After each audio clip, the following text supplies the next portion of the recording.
Hello दोस्तों, आपका स्वागत है चैनल में। और आज हम कहानी सुनेंगे मछली क्यों हंसी। एक राजा था। उसने अपने महल के निकट एक सुंदर तालाब बना रखा था। इस तालाब में अनेक प्रकार की मछलियां अटखेलियां करती रहती थीं। एक दिन रानी मछलियों की क्रीड़ा का आनंद ले रही थी। उसे एक मछली हंसती हुई दिखाई दी। उस समय वहां से एक महात्मा गुजर रहे थे। रानी ने उनसे मछली के हंसने का कारण पूछा। उन्होंने रानी से कहा, बेटी, मछली का हंसना भावी विपत्ति की आशंका को दिखा रहा है। रानी ने यह बात राजा को बता दी। राजा इस बात को टालने की कोशिश करता रहा। रानी जिद पर अड़ी रही। राजा ने सोचा, मछली के हंसने के राज को जानने के बहाने राज्य की सुरक्षा के बारे में बहुत सी बातें पता चल जाएंगी। दूसरे दिन राजा ने वजीर को आदेश दिया, 1 महीने के अंदर मछली के हंसने का राज हमें बताओ, नहीं तो तुम्हें दंड दिया जाएगा। शाम को वजीर घर पहुंचा। वह चुपचाप बिस्तर पर लेटा हुआ था। पत्नी और बच्चों ने उसकी उदासी का कारण पूछा। वजीर ने सारी बात उन्हें बता दी। वजीर के 2 बेटे थे। छोटा बेटा माधव बुद्धिमान था। उसने वजीर से कहा, पिताजी, मछली के हंसने का रहस्य मैं पता कर लूंगा। इसके लिए मुझे महल से बाहर इस राज्य में कुछ दिनों के लिए जाना पड़ेगा। माधव की बात को सुनकर उसकी माँ बोली, बेटा, तुम अभी बहुत छोटे हो। मैं तुम्हें घर से बाहर जाने नहीं दूंगी। माधव जिद पर अड़ा रहा। अंत में वजीर और उसकी पत्नी ने कुछ रुपए देकर उसे विदा किया। माधव घर से निकल पड़ा। रास्ते में उसे एक बूढ़ा मिला। दोनों साथ साथ चलने लगे। रास्ते में एक गधेरा पड़ा। बूढ़ा आदमी माधव से बोला, अपने जूते और पैंट उतार दो, तब गधेरे को पार करना। माधव ने उसकी बात को अनसुना करते हुए अपनी पैंट के निचले हिस्से को जूते से बांधकर गधेरा पार कर दिया। वे दोनों आगे बढ़ते रहे। उन्हें एक जगह पर एक बड़ी कोठी दिखाई दी। कोठी को देखकर माधव बोला, यह तो कब्रिस्तान है। माधव की बात को सुनकर बूढ़ा जोर जोर से हंसा। वह मन ही मन में बोला, यह लड़का तो पागल है। आगे रास्ते में उन्हें बांस के पेड़ दिखाई दिए। माधव ने अपने थैले से चाकू निकालकर बूढ़े को देते हुए कहा, आप तो बहुत धीरे धीरे चल रहे हो। इस चाकू से एक घोड़ा ला दो। बूढ़ा राहगीर अपने घर की ओर चल पड़ा। घर पहुंचकर बूढ़े ने अपनी बेटी चिदंबरा को माधव के साथ घटी सारी बातें बता दी। वह बोला, बेटी, तुम ही बताओ, वह लड़का पागल नहीं तो और क्या था।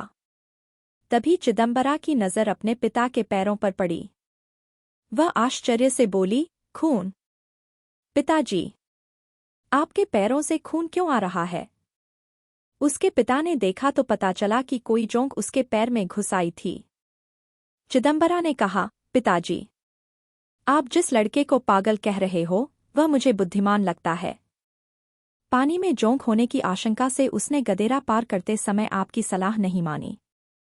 तो बेटी, उसने अच्छी खासी कोठी को कब्रिस्तान क्यों कहा?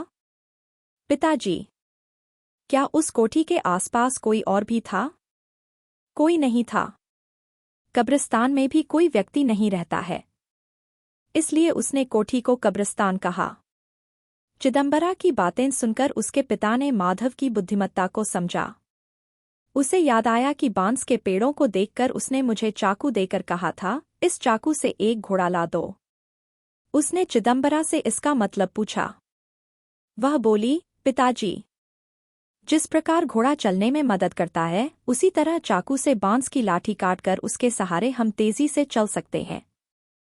चिदंबरा माधव से प्रभावित हो गई थी।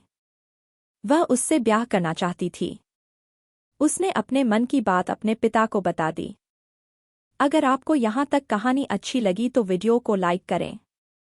दूसरे दिन चिदंबरा के पिता माधव की खोज में निकल पड़े।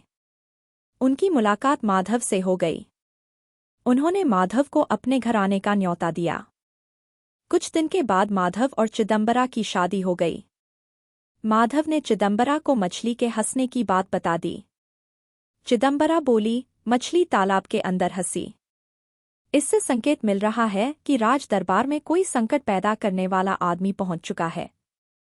कुछ दिनों के बाद माधव चिदंबरा के साथ घर लौट आया। उसने अपने माता पिता से चिदंबरा का परिचय कराया। उसके माता पिता उस पर व्यंग्य करते हुए बोले, तू मछली के हंसने का रहस्य सुलझाने निकला था और खुद ही जाल में फंस गया। माधव और चिदंबरा ने माता पिता के पैर छुए। माधव ने कहा, चिंता करने की कोई बात नहीं है। राजा को मछली के हंसने का राज बताने के अभी 10 दिन बाकी हैं। दूसरे दिन से चिदंबरा और माधव राजमहल में आने जाने वाले लोगों पर नजर रखने लगे। उन्होंने पुरुष जैसे शरीर वाली एक महिला को दासी गृह में जाते हुए देखा। चिदंबरा को वह महिला रहस्यमय लगी। अगले दिन वजीर की सहायता से चिदंबरा ने राजमहल के निकट एक गड्ढा खुदवाया। राज दरबार द्वारा घोषणा की गई कि सभी दासियों को इस गड्ढे को लांघना होगा। जो इसे लांघेगा उसे राज सम्मान दिया जाएगा। एक को छोड़कर कोई भी दासी उस गड्ढे को नहीं लांघ पाई। गड्ढे को लांघने वाली वही रहस्यमयी महिला थी। उसकी जांच की गई तो वह महिला के वेश में एक पुरुष निकला। वह दुश्मन देश का जासूस था। वह खुफिया जानकारी लेने आया था जिससे इस राज्य पर आक्रमण किया जा सके। उस जासूस को राजा के सम्मुख खड़ा करते हुए वजीर ने कहा, महाराज, मछली के हंसने का यही रहस्य था।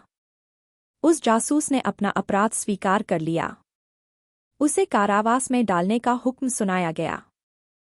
राजा की कोई संतान नहीं थी। उसने वजीर के पुत्र की बुद्धिमानी से प्रभावित होकर उसे अपना उत्तराधिकारी घोषित कर दिया। दोस्तों, हमारी आज की कहानी यहाँ समाप्त होती है। उम्मीद है कि आपको कहानी पसंद आई होगी। ऐसी मनोरंजक कहानियों के लिए चैनल को सब्सक्राइब करें और घंटी का बटन दबाएं।